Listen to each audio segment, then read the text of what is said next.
జనసేన అధినేత పవన్ కళ్యాణ్ ఆంధ్రప్రదేశ్ రాష్ట్రానికి ఉప ముఖ్యమంత్రిగా పదవి బాధ్యతలు చేపట్టి సరిగ్గా ఏడాది దాటిపోతోంది.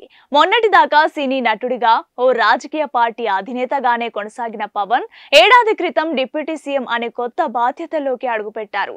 గ్రామీణాభివృద్ధి, పంచాయతీరాజ్, పర్యావరణ, అటవీ, శాస్త్ర, సాంకేతిక రంగాల శాఖలను ఏరికోరి మరీ ఎంపిక చేసుకున్నారు. అంతేకాకుండా ఈ శాఖలపై ఆయన అనతి కాలంలోనే సమగ్ర పట్టు సాధించేశారని చెప్పాలి. మొదటి నుంచి పవన్ కళ్యాణ్ అంటే ఓపెన్ టాప్ జీబు మాదిరే. ఏ విషయంలోనూ సీక్రెసీని మెయింటైన్ చేయని పవన్ డిప్యూటీ సీఎం హోదాలోనూ అలాగే సాగారు. గ్రామీణాభివృద్ధి, పంచాయతీరాజ్ లో గతంలో ఏ మంత్రి చేయని కార్యక్రమాలు చేపట్టిన పవన్ ఏపీ ప్రజలతో ప్రశంసలు అందుకున్నారు. పల్లె పండుగ పేరిట పవన్ ప్రారంభించిన ప్రోగ్రాం విశేషంగా ఆకట్టుకుంది.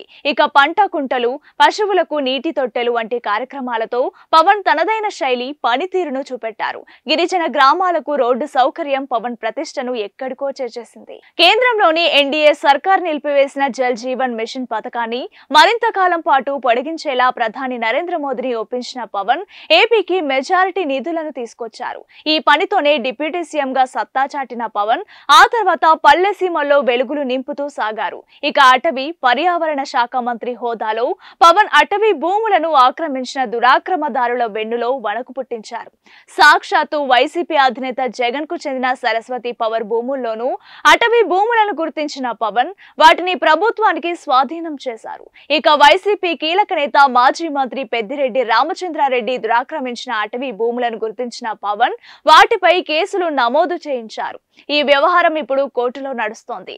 అదే సమయంలో వైసీపీ రాష్ట్ర సమన్వయకర్త సజ్జల రామకృష్ణారెడ్డి కుటుంబం ఆక్రమించిన అటవీ భూములపైన చర్యలు తీసుకున్నారు. మొత్తంగా అటవీ భూముల వైపు చూడాలంటేనే వెన్నులో వణుకు పుట్టేలా పవన్ చేశారని చెప్పక తప్పదు.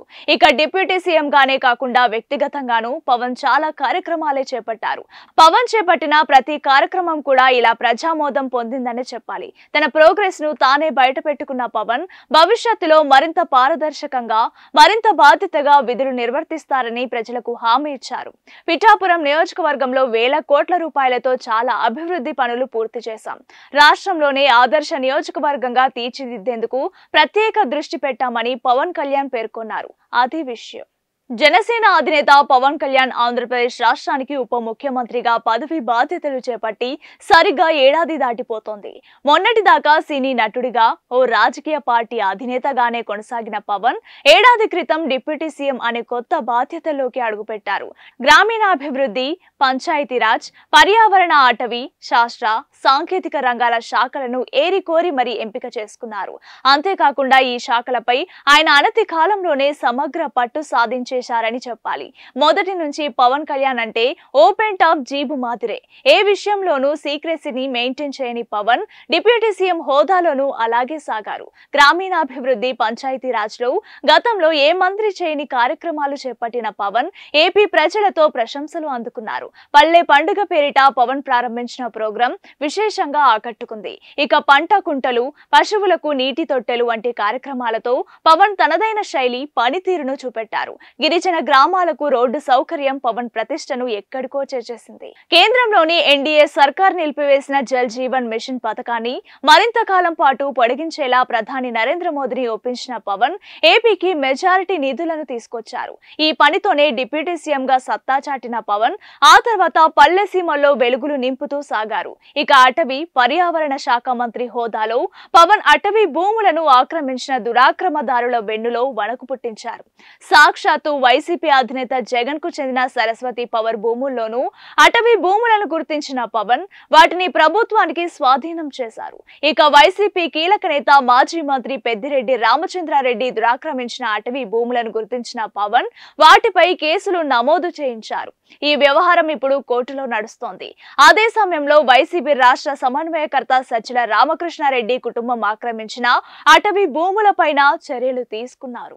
మొత్తంగా అటవీ భూముల వైపు చూడాలంటేనే వెన్నులో వణుకు పుట్టేలా పవన్ చేశారని చెప్పక తప్పదు. ఇక డిప్యూటీ సీఎం గానే కాకుండా వ్యక్తిగతంగానూ పవన్ చాలా కార్యక్రమాలే చేపట్టారు. పవన్ చేపట్టిన ప్రతి కార్యక్రమం కూడా ఇలా ప్రజామోదం పొందిందని చెప్పాలి. తన ప్రోగ్రెస్ ను తానే బయట పెట్టుకున్న పవన్ భవిష్యత్తులో మరింత పారదర్శకంగా, మరింత బాధ్యతగా విధులు నిర్వర్తిస్తారని ప్రజలకు హామీ ఇచ్చారు. పిఠాపురం నియోజకవర్గంలో వేల కోట్ల రూపాయలతో చాలా అభివృద్ధి పనులు పూర్తి చేశాం. రాష్ట్రంలోనే ఆదర్శ నియోజకవర్గంగా తీర్చిదిద్దేందుకు ప్రత్యేక దృష్టి పెట్టామని పవన్ కళ్యాణ్ పేర్కొన్నారు. అది విషయం.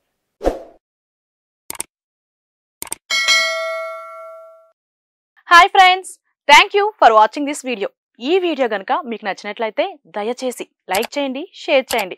ముఖ్యంగా మా ఛానల్ 24/7 న్యూస్ టీవీని సబ్స్క్రైబ్ చేసుకోండి. ఆ తర్వాత మీ విలువైన అభిప్రాయాల్ని, మార్పులు, చేర్పులు, కావాల్సిన వీడియో ఏమన్నా ఉంటే మన వీడియో కింద కామెంట్ సెక్షన్లో కామెంట్ రూపంలో తెలియజేయండి. నమస్కారం, సాయిదంచిక మాట్లాడుతున్నాను. ప్లీజ్ సబ్స్క్రైబ్, షేర్, లైక్ చేయండి 24/7 టీవీ ఛానల్. హాయ్ నమస్తే, నేను మీ Sonia Akula. Please subscribe to 24/7 news TV. Hi అండి, అందరికీ నమస్తే. నేను Mankota Prasad. Please do subscribe 24/7 news TV. Political, entertainment and infotainment updates కోసం like, share, subscribe 24/7 news TV.